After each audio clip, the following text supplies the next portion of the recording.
Hello and welcome back to another Snapshot video. In today's Snapshot we are taking a look at pre-release 1 for 1.14. It is finally here. We are on the home straight to 1.14 being released, whether you like that or not, but we are going to jump into things straight away, taking a look at some of the bug fixes for today's update. Firstly, let's have a look around here. One of the big things that was actually introduced in the previous update was actually being able to crouch under slabs, which is quite cool.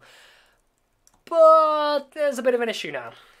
If we now crouch under the slabs, you used to be able to release shift. I've taken my hands are fully off shift, and then you can walk normally.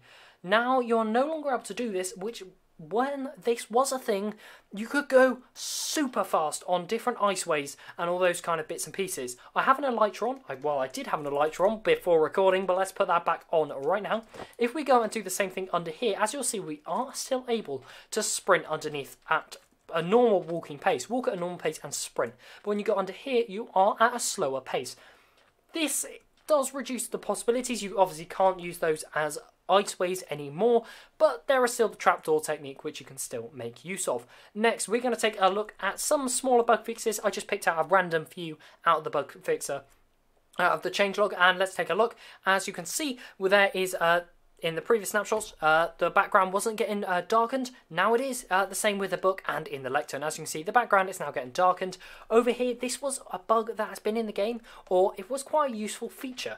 What you're able to do is place scaffolding on a block, such as an end rod or an iron bar, and as you can see, I'm unable to place that on top of it. As much as I try, no, I don't want to do that. I'm still getting used to how this works, but as you can see, I'm unable to place it on top unless I do something like that. For example, I have one over here. What you're able to do is drop a piece of scaffolding on top, which I'm going to do just like that, and it would bounce on top, and it would go between being a block and an entity, and you're able to make really quick clocks. But now doing this means the scaffolding just pops off, and you are unable to do that anymore. I'm unsure if this will... if you have this from a previous snapshot upgrade, I'm not sure if it will just return to being as a block entity or pop off, or it might continue doing the same thing. Who knows? Next up, there have been some other tweaks to command blocks and all things like this. So what we're going to do is we're going to take a look inside of here. When going out of the screen, so I'm just going to click out of Minecraft, just like that. I'm now not in Minecraft. Clicking back in, what you would have to do is deselect the thing, which apparently you can no longer do, which... apparently I'm wrong. I've read the changelog wrong. I'm unable to type in it unless clicking inside the box. So I think I've read the changelog a bit wrong there, but what we are going to do is we're going to give ourselves the bad omen effect. There we go. We're going to enter this village, and as you can see, the raid is charging up.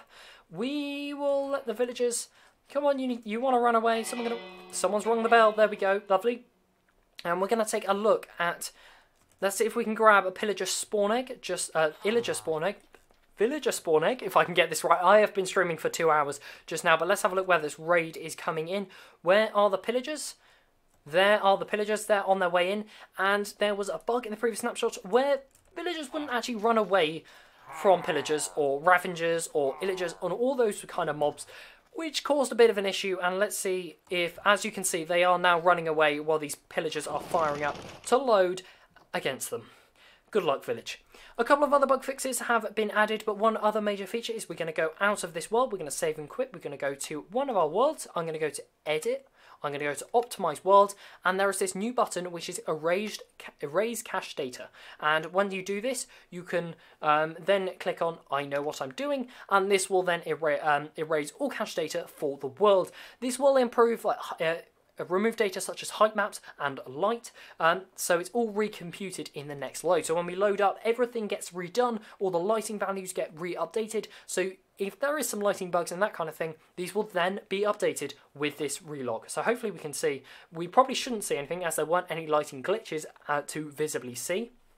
But let's take a look. There were many other bug fixes, a few optimizations, and a lot of, as I said, a lot of bug fixes. It's a very long changelog. If you want to have a look, there is a link to that down in the description. And yeah, as we can see, this has all been reloaded. As we can see, yeah, the optimizing clearly has done its thing as it's reloaded all the chunks. And yeah, there seems to be... yep, it seems to have done its job. There we go. So that is all for this quick coverage of today's pre-release. If you have enjoyed, leave a like, and I will see you in the next one. Goodbye.